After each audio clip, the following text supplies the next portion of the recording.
Everybody, Nick here, and today I want to address a really common question on forums and whatnot, which is, how do I avoid buying a fake knife, or is this knife fake? Because people all the time will post pictures of links to an eBay auction that they think might be fake of a $25 PM2 or something like that. Like, yep, sure is.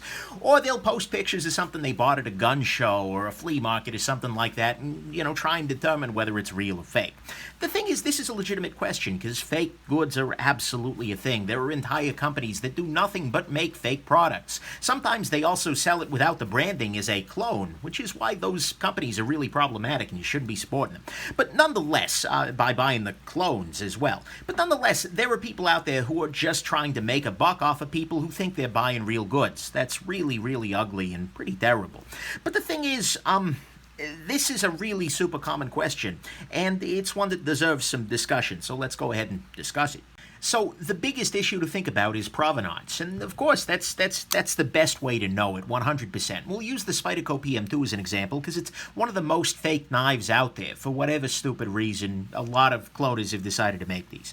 Great knife. Probably why. But anyways, provenance is the key thing here. Where did you buy the knife? So if you walk into Spyderco's factory outlet, buy a PM2, it's real. They just sold it to you. They're not going to sell you a fake. If you order from a major distributor of Spyderco, an authorized dealer, or if you go to a local shop that you trust, you can be pretty damn sure that you're actually getting a real PM2 because they're buying them from Spyderco, and Spyderco's not selling fake ones.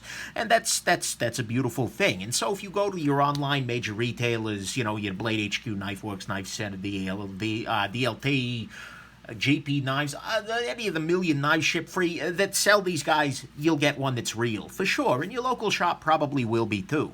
And so again, if you order from a real retailer, an actual AD, you're going to get a real product. So 100% no concern there. Amazon is a step down, unfortunately, because they do something called stock commingling, which is basically that if 15 retailers all have this model of PM2, Amazon will have them all send their knives together, and then they'll just be in one warehouse. And at that point, Amazon will consider them to be the same product, and any order can be filled from that. So even if you buy it from a reputable retailer, if a disreputable retailer sent a few that were fake, well, you could get a fake in the package, because it's just a question of which one the Amazon worker pulls off the shelf first, and they don't know any better. And so that's why I'm really reluctant to send people to Amazon to make purchases. It's not likely that you're going to get a fake, but it is very possible, unlike if you buy from a real retailer. And frankly, you should support your local knife store, or at least your online knife store, if you get that chance. eBay is dangerous. It's to the point where Spyderco is currently suing eBay, claiming that eBay turns a blind eye to fake goods. And indeed, there are a lot of fake goods on eBay. Most of the threads in these forums asking, is this real, is this fake, are sent to eBay, and most of the time they're fake. A skilled eye can sometimes catch them, although we'll talk about that. But eBay sells a lot of fake goods all around the world of any variety, and so Spyderco is trying to take that down legally. But the simple fact is that if you buy something on eBay, you cannot trust that it is real. And in fact, I would argue that generally speaking, if you see something on eBay, it's probably not real. If it's something that you know will never be faked, a really weird one-off knife, or something that was just released in the last couple of weeks, then you got a better chance. But this is why I don't send people to eBay. I mean, flat out, there's a lot of scamming going on there. And then finally, you can go a step further, like, you go to a gun show or a hunting expo or something like that, and there will be people there selling knives. And sometimes it's going to be legit stuff. And ideally, everybody would be. But the thing is, there are people who make a living by buying a bunch of clones and then going to shows and then selling them like they're real, and hoping they can fleece a less observant observer or participant or something. In fact, some jackass even did that at Blade Show, which, holy crap, that's incredible. I mean, the balls on that. They got kicked out, but still. So even if you go to like a show or something like that, you could still get a fake. And then, of course, by the time you're doing like Craigslist and things like that, oh man, you got questions. So anytime you're thinking about, is this real, is this fake, the biggest question you got to ask is provenance. If you got it from an authorized dealer, it's real. If you didn't, you're not quite sure. The problem is then, how can I tell beyond that? Maybe I, did someplace in the middle. What are good signs? The watch world actually has an even worse problem with fakes than the knife world does, because in the watch world, if somebody sells you, say, a fake Rolex Submariner, you're not out, $100. You're out maybe $10,000, and that's a big hit and a big incentive for the fakers to try and pull it off. And so provenance is everything. And there's a saying, "Don't buy the watch, buy the seller," and I think that applies here too. Basically, the idea is that you may pay a little bit more money for a really good seller, to buy from the factory directly, to buy from an authorized dealer, to buy from a really well-known person on a forum who's got a long reputation over many years of transactions that have all been good.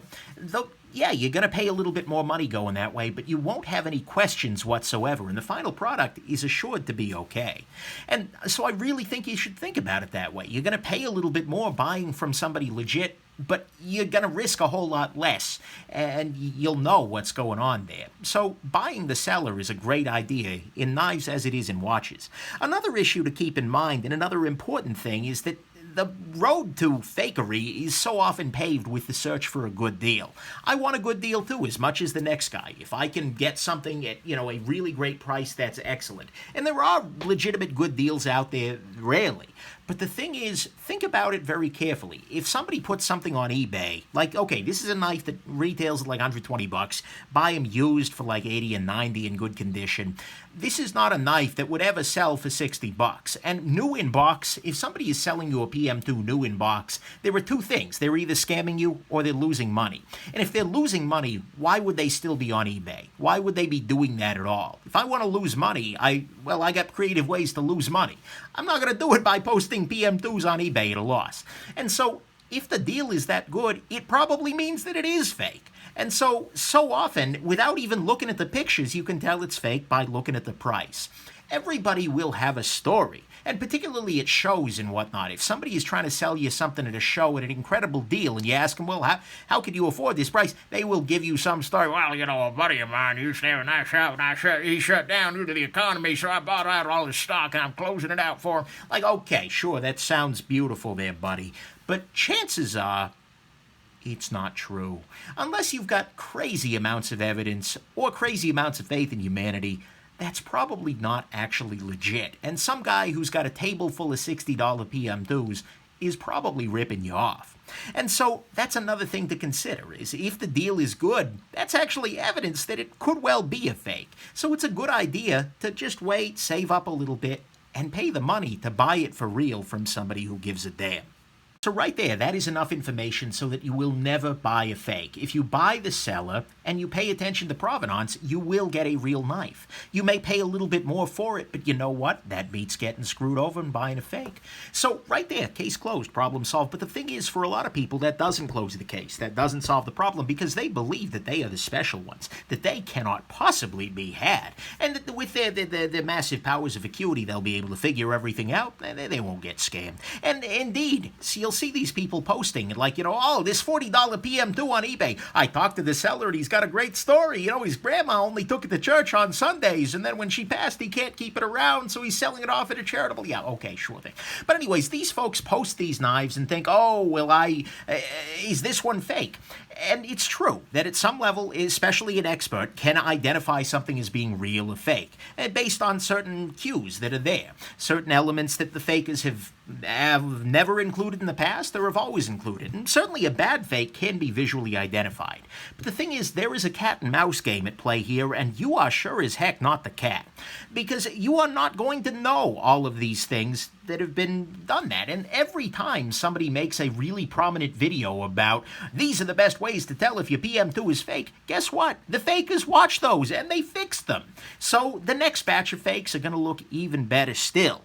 This is why Spyderco doesn't publicly go on forums and say this is real, this is fake, because of X, Y, and Z, because they're just feeding those people. If you want to make sure, you send it to Spyderco, and if it's fake, well, you got yourself a problem. But still, it's not a great way to go. And the other thing to remember is that Spyderco, particularly, is always changing their designs. It may be that they've made a subtle tweak to the design since the last batch that makes something that looks real different. And so people are going to go, oh my God, it's fake. So again, that is just a world of hurt that you don't necessarily want to go into. You may be able to spot a bad fake, But you can't ever rule it out. So if you are getting a $40 PM2 on eBay, you have to assume that, guess what? You're getting ripped off. Case freaking closed. And so that's kind of that's my final conclusion here, is that although you can certainly get something that you're pretty sure is real, and you may even get lucky and get something real, generally speaking, if the deal sounds too good to be true, which is why you're interested in it in the first place, it's probably not true. And the only way to be 100% sure is to pay attention to provenance and don't buy the knife, but buy the seller. So there you go. That's how to avoid fake knives. And it works for any kind of fake out there, and hopefully this will be interesting for you. It's not the best way to get the best deals, but I'm not much of a gambler. If you are, maybe you'll roll the dice. Maybe you'll give it a shot, but I'd really recommend it, because unfortunately, that just gives these people more entry into our community, and we just don't want that. So, anyways, hope this has been interesting, and have yourselves an absolutely wonderful and completely genuine rest of your day. Bye now.